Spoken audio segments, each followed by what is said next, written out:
जो सुमिरत सिद्धि होई गणनायक करिबर बदन।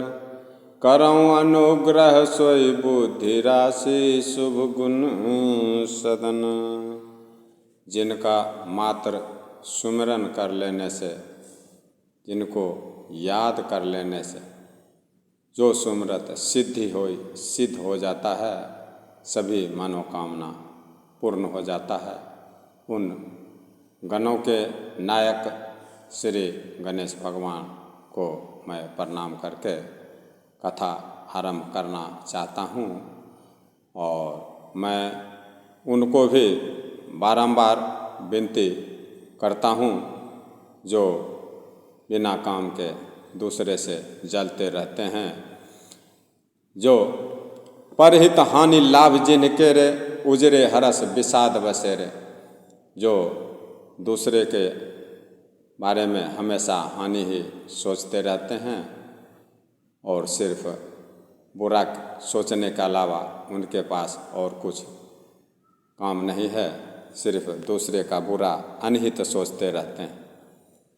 और हरिहर कथा हरिहर जस राकेश राहु से, पर आकाज भट्ट सहस बाहु से। जो हरि के कथा में जस में दिल को नहीं लगाते हैं, जे पर दोष लखहि सहसाखी, परहित घृत जिनके मन माखी। देखिए, मैं उनको बार बार विनती इसलिए कर रहा हूँ, मेरे बात का बुरा ना माने। ये रामचरितमानस का दोहा का मैं वर्णन कर रहा हूँ। तुलसीदास जी कहते हैं, जो हरि और हरि के जस रूपी बखान, हरि के चर्चा में और हरि के चर्चा रूपी पूर्णिमा के चंद्रलोक के लिए राहु के समान बन जाते हैं। अर्थात जहाँ तहाँ भगवान विष्णु या भोलेनाथ या माता पार्वती या राम भगवान का वर्णन होता है, उसमें वे बाधा देते हैं और दूसरों की बुराई करने में अपने आप को सहस बाहु के समान वीर समझते हैं और दूसरे का बुराई ही करना उनको अच्छा लगता है। जो दूसरों के दोष हजारों आँख से देखते हैं और दूसरे के हित रूपी घी के लिए जिनका मन मक्खी के समान बन जाता है और दूसरे का अनहित ही अच्छा लगता है।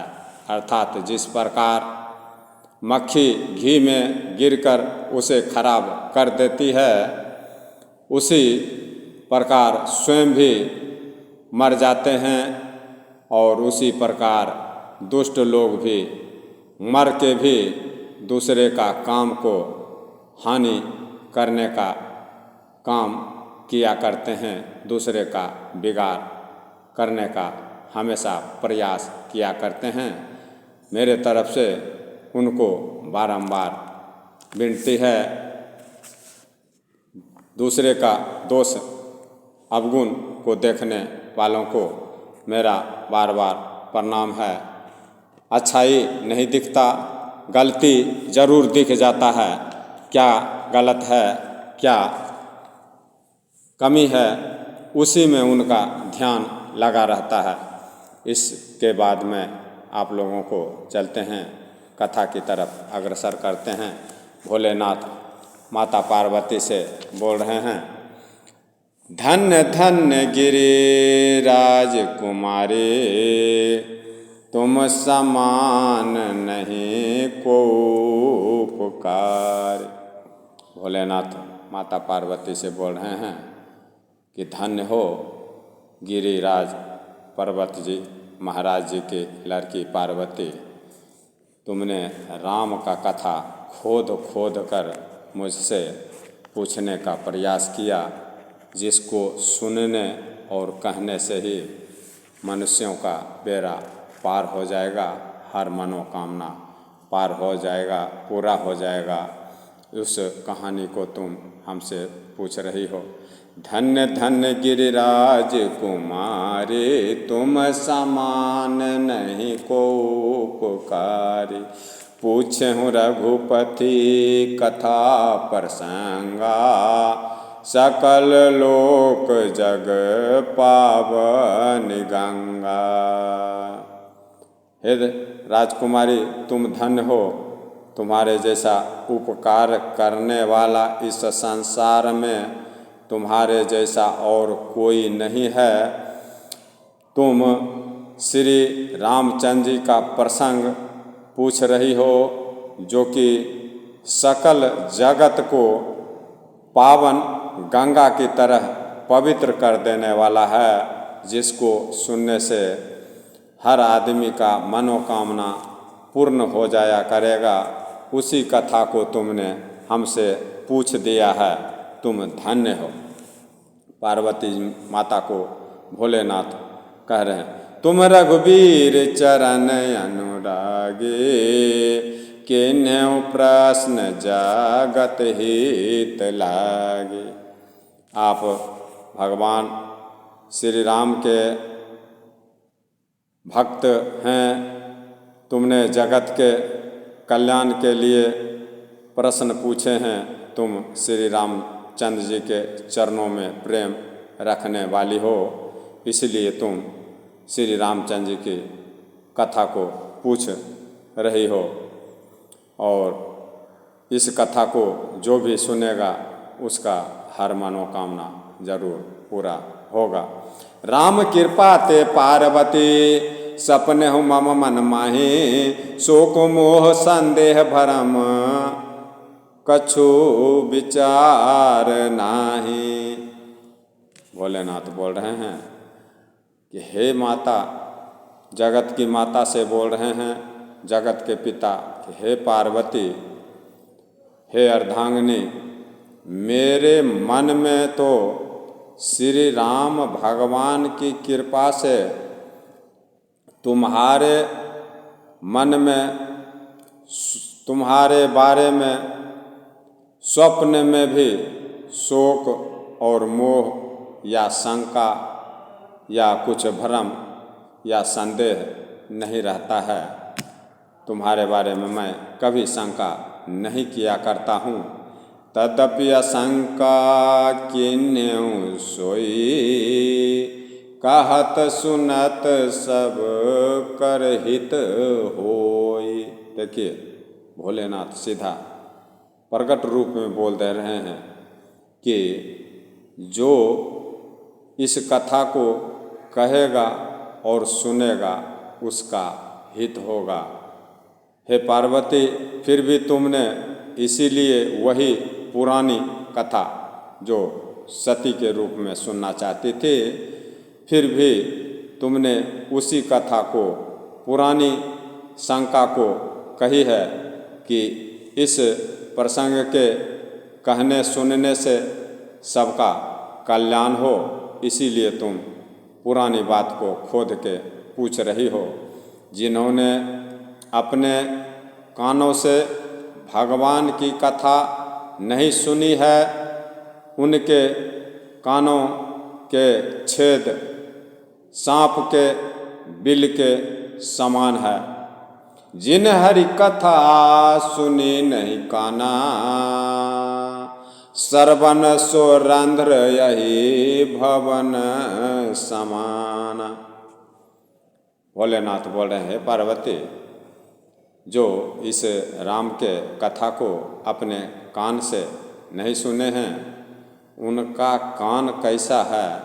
उनका कान सांप का रहने वाला जो बिल होता है, उसी सांप के बिल के जैसा उनका कान है, जो कि कभी हरि के कथा को सुने नहीं और सिर्फ दूसरे के बुराई करने में रह गए, अपना जीवन को बिता दिए।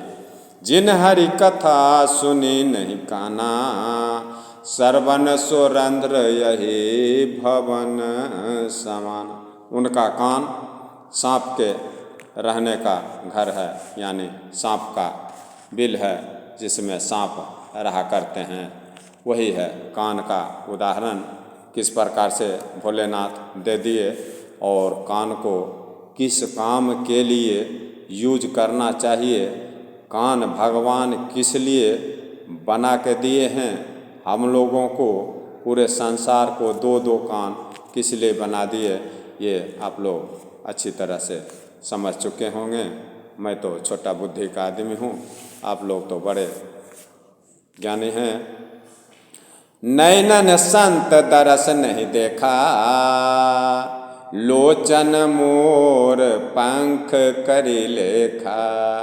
अब देखिए भोलेनाथ आँख के बारे में वर्णन कर रहे हैं कि जो आँख से अपने दोनों आँख से संत का, साधु का, महात्मा का दर्शन नहीं किया, उनका आँख किस प्रकार का आँख है। उनका आँख मोर एक पक्षी होते हैं, उनके पंख के ऊपर बहुत सुंदर सुंदर आँख का चित्र बना रहता है मोर। उसी मोर के पंख पे जो आँख बना रहता है सुंदर, लेकिन उससे मोर को दिखता नहीं है, उसी प्रकार का आँख है हे पार्वती। मनुष्यों का, जो मनुष्य अपने आँखों से संत का दर्शन नहीं करते हैं, उनका आँख मोर के ऊपर मोर के पंख के ऊपर बने हुए आँख के जैसा आँख है।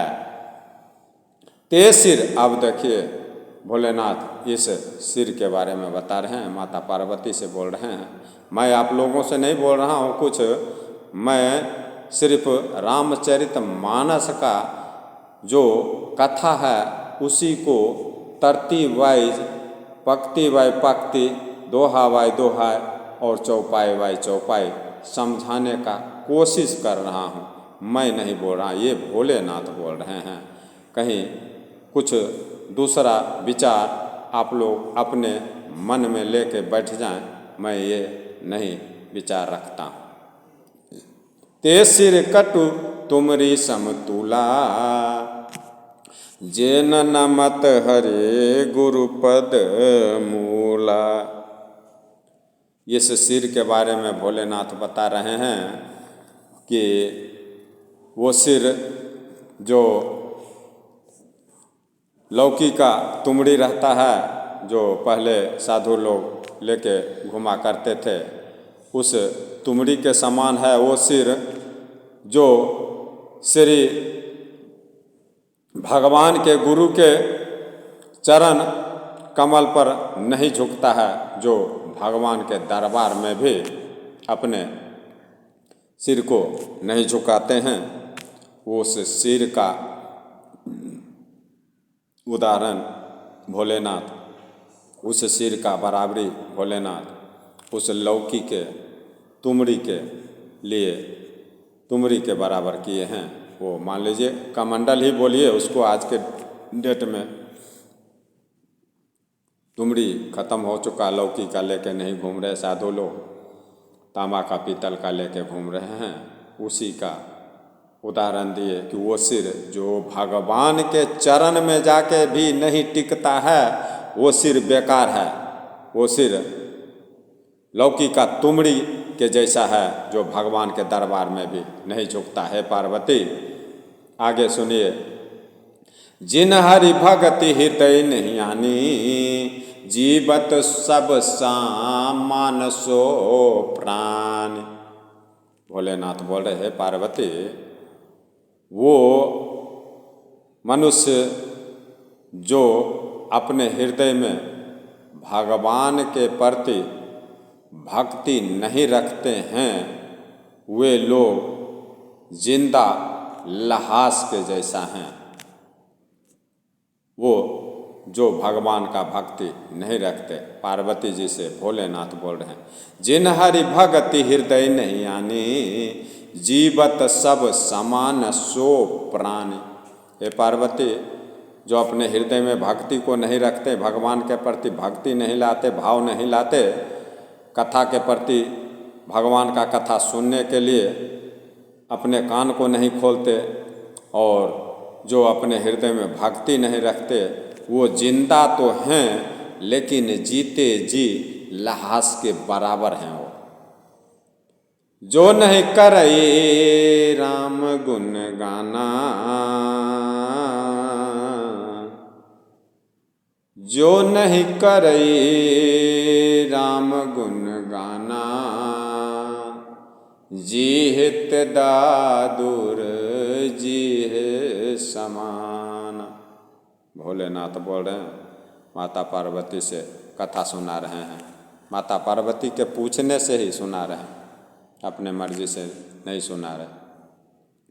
बोल रहे हैं भोलेनाथ कि वो जीव किस प्रकार का जीव है जो भगवान के गुण का गान, भगवान के नाम का गान, भगवान के कथा का गुणगान नहीं करता है। वो जीव दादुर के जीव के जैसा है, यानी मेढक के जीव के जैसा है। देखते होंगे आप लोग कि बरसात के मौसम में बड़े बड़े मेढक निकलते हैं और बुरी तरह से आवाज़ किया करते हैं, पों पा पों पा पों पा, मतलब आपको सोने नहीं देगा रात में, इस प्रकार का आवाज़ करते हैं। उसी प्रकार से भोलेनाथ उन मनुष्य के बारे में उदाहरण दिए हैं कि वो मनुष्य भी उसी प्रकार के हैं, मेढक के जैसा। दिन रात बोलते तो रहते हैं लेकिन सिर्फ भक्ति को छोड़ के अलूल जलूल बातों को ही बोला करते हैं और दूसरे का निंदा शिकायत ही किया करते हैं। ऐसे लोगों का जीव मेढक के जीव के जैसा है, जो भगवान का गुणगान नहीं करते हैं।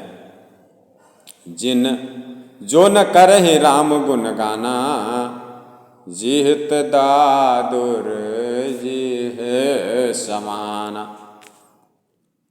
उस जीव का जो भगवान दिए हैं, और जैसे भोलेनाथ बोल रहे हैं, जो आँख, नाक, कान, जीभ, सिर, हृदय भोलेनाथ के अनुसार इस्तेमाल कर लें हमारे विनती से, तो आपका जीवन धन्य हो जाएगा। कान है, भगवान कान दिए हैं तो हरि के कथा में लगाइए। आँख दिए हैं तो भगवान का दर्शन कीजिए, संतों का दर्शन कीजिए। और जीभ दिए हैं भगवान तो भगवान का गुणगान कीजिए। और सिर दिए हैं तो भगवान के दरबार में अपना सिर को झुकाइए। और हृदय दिए हैं तो भगवान के भक्ति को अपने हृदय में रखिए, मेरे छोटे बालक के कहने के अनुसार।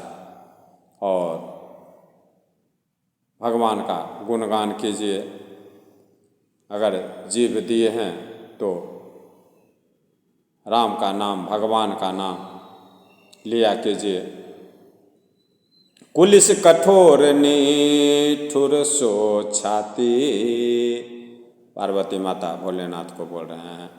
भोलेनाथ पार्वती माता से बोल रहे हैं, दोनों में आपस में वार्तालाप हो रहा है। कुलिस कठोर निठुर सो छाती, सुनि हरि कथा न जो हर साथी। भोलेनाथ बोल रहे हैं, पार्वती वह हृदय महावज्र के समान है जो भगवान के चरित्र, भगवान की कथा को खुशी होकर नहीं सुनते या भगवान की कथा को सुनकर खुश नहीं होते हैं, वह हृदय वज्र के समान कड़ा और निष्ठुर, बिल्कुल कठोर है। जिनका हृदय भगवान के कथा को सुनने के बाद भी हर्षित नहीं होता। गिरिजा सुनहूँ राम के लीला, सुरहित असुर विमोहन शीला।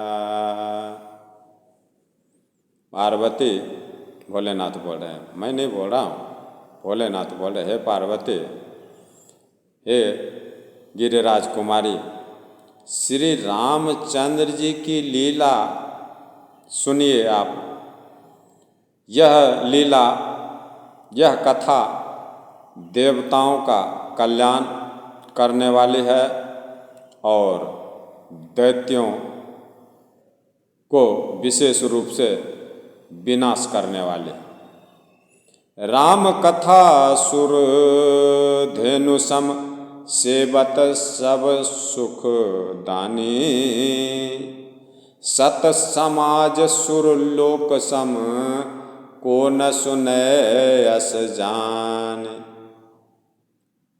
भोलेनाथ बोल रहे हैं, हे पार्वती, हे प्रिया, श्री रामचंद्र जी का कथा कामधेनु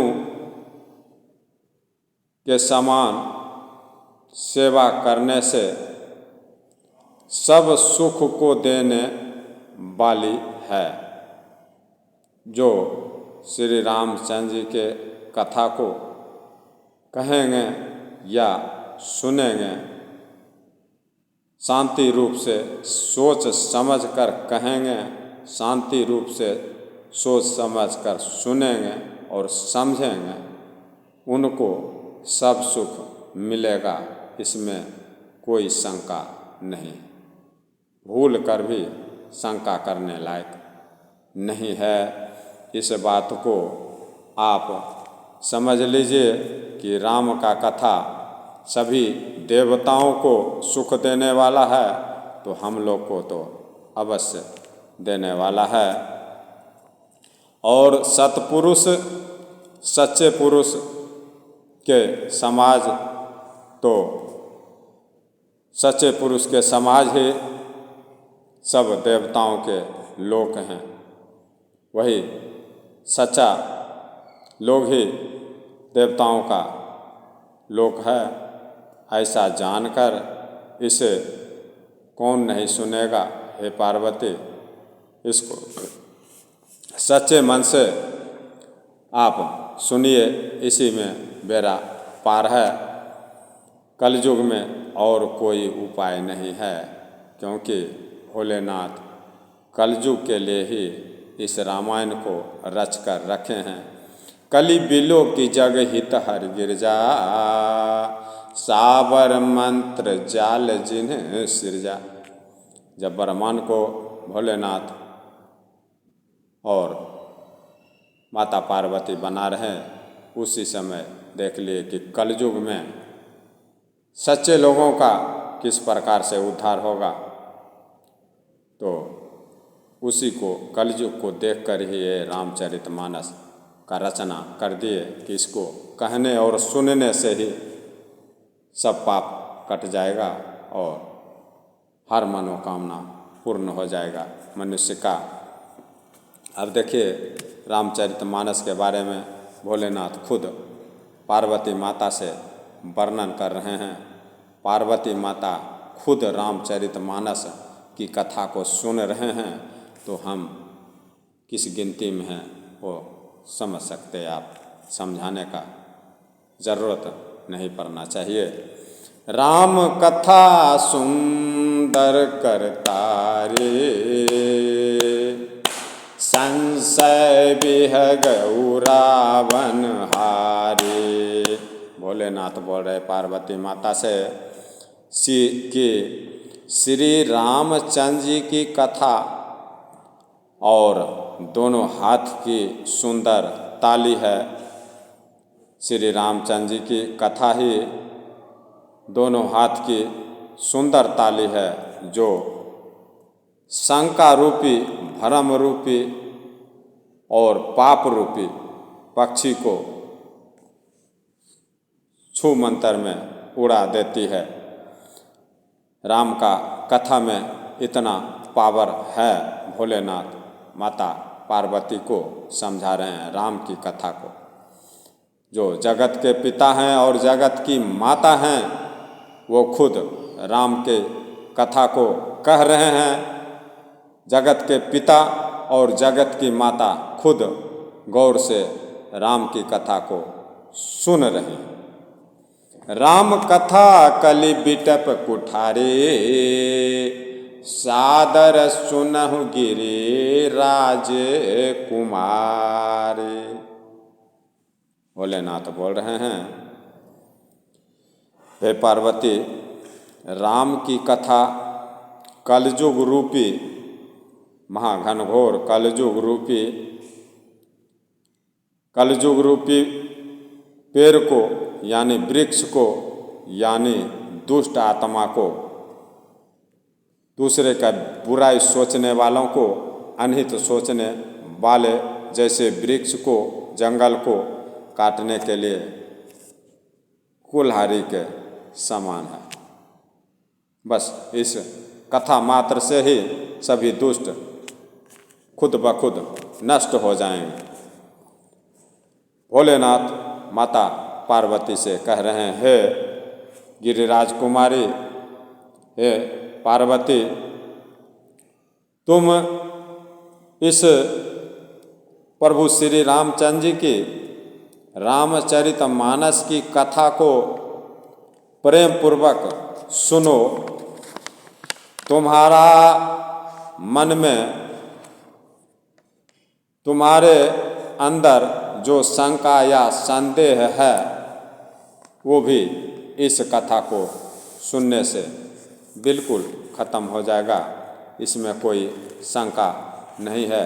माता पार्वती से भोलेनाथ कह रहे हैं, राम नाम गुण अमित सुहाए, राम नाम गुण चरित सुहाए। राम का नाम का गुण, राम के नाम का महिमा बहुत बड़ा है। पार्वती माता से भोलेनाथ बोल रहे हैं, राम नाम गुण चरित सुहाए, जन्म करम अन गिनत श्रुति गाय।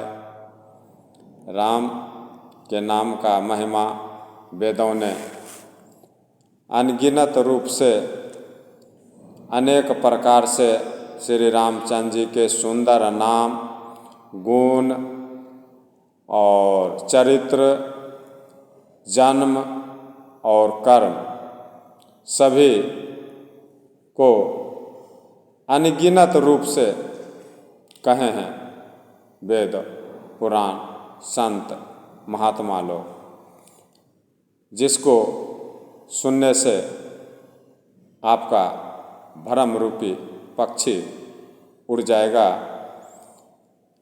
जिसका सिर्फ नाम जपने से सब काम पूरा हो जाता है। उनके कथा में कितना पावर होगा, इस चीज़ को आप अच्छी तरह से समझ रहे होंगे। हम लोग समझ रहे हैं उनकी कथा में कितनी शक्ति है। जथा अनंत राम भगवाना, तथा कथा की रति गुण गाना। भोलेनाथ बोले, है पार्वती, जिस प्रकार से राम भगवान अनंत हैं, जिनका वर्णन नहीं किया जा सकता है, उसी प्रकार से उनका कथा भी अनंत है। जिस प्रकार राम अनंत हैं, आपने तो पिछले जन्म में सती के रूप में सीता का भेष धारण करके गए थे देखने के लिए आप, तो देखे उनका लीला, वो खुद आपको इसके बारे में अच्छी तरह से पता है। जथा रामयानंत भगवाना तथा कथा कीर्ति गुणगान।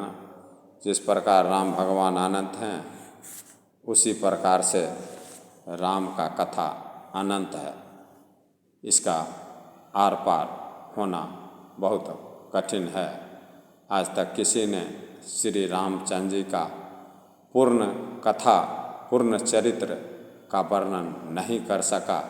हे पार्वती, सुनो, मैं आपसे राम के कथा को सुनाता हूँ। तदपि जथा श्रुत जसिमति मोरी, कहीं हो देखी प्रीति अति तोरे। भोलेनाथ जो जगत के पिता हैं और जगत के गुरु हैं, वो खुद अपने वचन से, अपने मुख से बोल रहे हैं कि हे पार्वती, राम अनंत हैं। जिस प्रकार राम अनंत हैं, उसी प्रकार से उनका कथा भी अनंत है। इसका वर्णन मैं भी नहीं कर सकता हूँ। फिर भी मैं जितना जानता हूँ, तदपि जथा श्रुत जसिमति मोरी, फिर भी मैं जितना सुना हूँ और जितना हमको मालूम है, उतना मैं कहीं हो देखी प्रीति अति तोरी। तो जितना मेरे पास श्री रामचंद्र जी के कथा के बारे में बुद्धि है और मैं जितना जानता हूँ, भोलेनाथ बोल रहे हैं, माता पार्वती, मैं नहीं बोल रहा हूँ कुछ भी। ये भोलेनाथ बोल रहे हैं माता पार्वती जी से कि जितना हमको बुद्धि है और मैं जितना राम के बारे में जानता हूँ, उतना मैं आपको इसलिए कह के सुना रहा हूँ कि आपके मन में राम के प्रति प्रीति है। मैं इस बात को देख रहा हूँ, इसीलिए मैं आपको जितना जानता हूँ उतना आपको राम के कथा के बारे में कह के सुना रहा हूँ। उमा प्रश्न तब सहज सुहाई, सुखद शांत सम्मत मोहि भाई। पार्वती जी से भोलेनाथ बोल रहे, हे पार्वती, आपने जो प्रश्न किया है वो प्रश्न बहुत अच्छा है। अच्छा प्रसंग आपने छेड़ दिया, जिसको कहने और सुनने से ही संतों का बेड़ा पार है, मनुष्यों का बेड़ा पार है। उमा प्रश्न तब सहज सुहाई, सुखद शांत सम्मत मोहि भाई। उसी के अनुसार मैं कह रहा हूँ, हे पार्वती, तुम्हारा प्रश्न स्वाभाविक ही सुंदर और सुखदायक और संत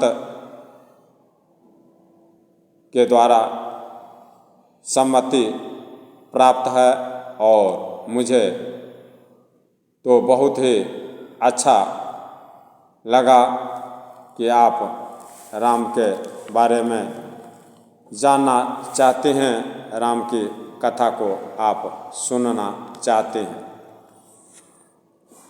एक बात मोहि नहीं सुहानी, भोलेनाथ बोल रहे हैं माता पार्वती से कि एक बात हमको अच्छा नहीं लगा आपका। सब बात अच्छा लगा, लेकिन एक बात अच्छा नहीं लगा।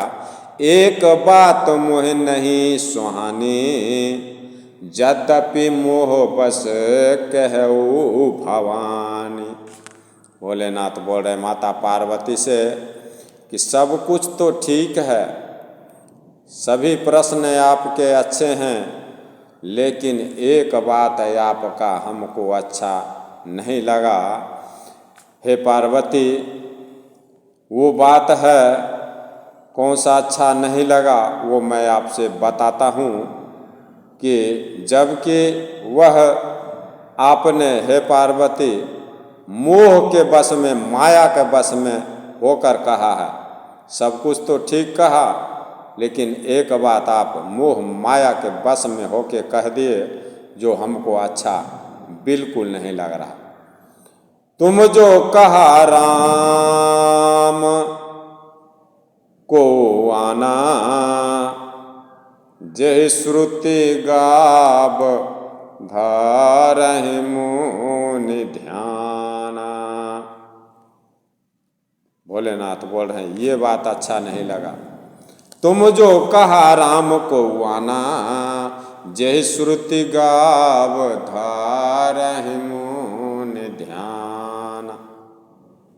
पार्वती माता से भोलेनाथ कह रहे हैं, हे पार्वती, सभी बात आपका हमको बहुत अच्छा लगा, क्योंकि आप प्रभु श्री राम का चर्चा सुनना चाहते हैं, उनके बारे में सब कुछ सुनना चाहते हैं, कथा सुनना चाहते हैं, जिसको कहने सुनने से ही हर मनोकामना पूर्ण होता है। अच्छी कथा को आपने शुरू किया, लेकिन एक बात आपका हमको अच्छा नहीं लगा। क्या नहीं अच्छा लगा? तुमने जो यह कहा कि वे राम जो और कोई हैं जिन्हें वेद गाते हैं और मुनिजन जिनका ध्यान करते हैं, वो राम कोई और है या वही राम है जो दशरथ जी के लड़के हैं, वो राम है या कोई और? एक ही क्वेश्चन में पूरा रामचरितमानस बन रहा है, बन गया है, जो पूरे संसार के हित के लिए पार्वती माता ने एक प्रश्न सिर्फ भोलेनाथ से करने से पूरे संसार के लिए रामचरितमानस बना दिए भोलेनाथ। भोलेनाथ बोले यही बात सिर्फ आपका हमको ठीक नहीं लगा, और सब कहानी बिल्कुल अच्छा लगा। और आपका श्री राम के कथा में मन भी है और भगवान के प्रति आप प्रीति भी रखते हैं। हमने हर तरह से आपका परीक्षा ले लिया और सब ठीक है, लेकिन ये जो आप पूछ रहे हैं राम कौन है, जिसको मुनि महात्मा ध्यान में रखते हैं और उनके बारे में वर्णन करते हैं, और आप भी दिन रात राम राम जपते रहते हैं, वो राम कौन है, किस राम के बारे में? तो ये बात ठीक नहीं लगा। कहीं सुनहि अस अधम नर, गर से जे मोह पिशाच, पाषंडी हरिपद विमुख जानहि झूठ न साच।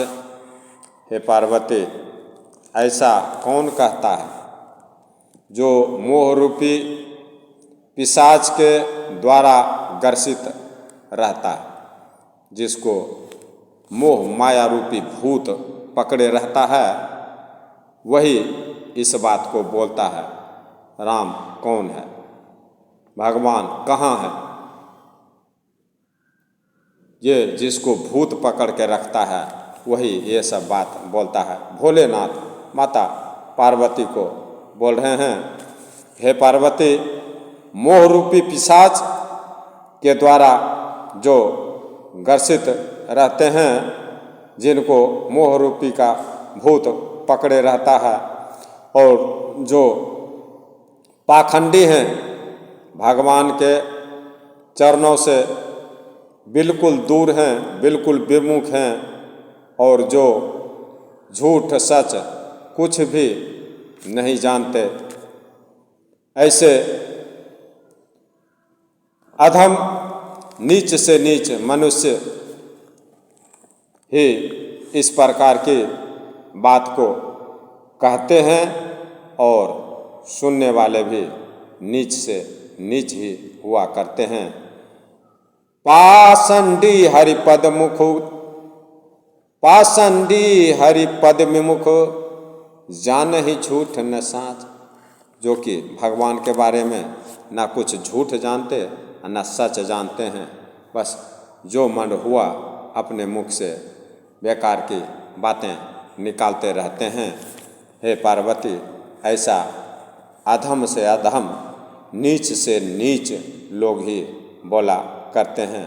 आपने जो कहा राम कौन है, ऐसा आप दोबारा कभी नहीं बोलना। ऐसा बात नीच लोग किया करते हैं। मैं आपको बताता हूँ आगे की कथा अगला प्रसंग में। आपको लगातार बने रहें आप लोग, मेरी विनती है, प्रार्थना है। इसकी आगे की कड़ी में अगले प्रसंग में आप लोगों को दूंगा। तब तक के लिए मैं आप लोगों से विश्राम की अनुमति चाहता हूँ।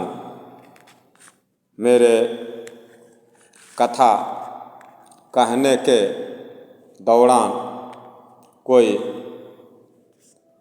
अचूक कोई चूक हुआ हो, चूक से भी चूक कुछ हुआ हो, तो उस चूक को अपना बालक समझ के अपने हृदय में ना रखें। अपना बालक समझ के मेरे उस चूक को अवश्य क्षमा कर देंगे।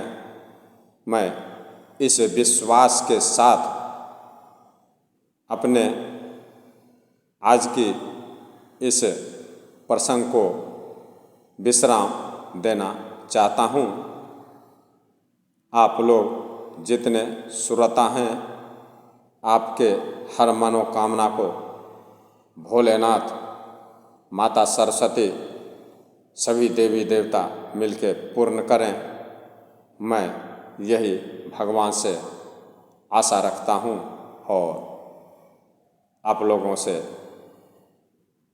आशीर्वाद चाहता हूँ, विश्राम चाहता हूँ। तब तक के लिए जय श्री राम, जय श्री राम, जय श्री राम, जय संकट मोचन हनुमान। सभी देवी देवताओं की जय हो, सभी देवी देवताओं की जय हो, सभी देवी देवताओं की जय हो। मेरा सबके लिए नमस्कार। जय श्री राम।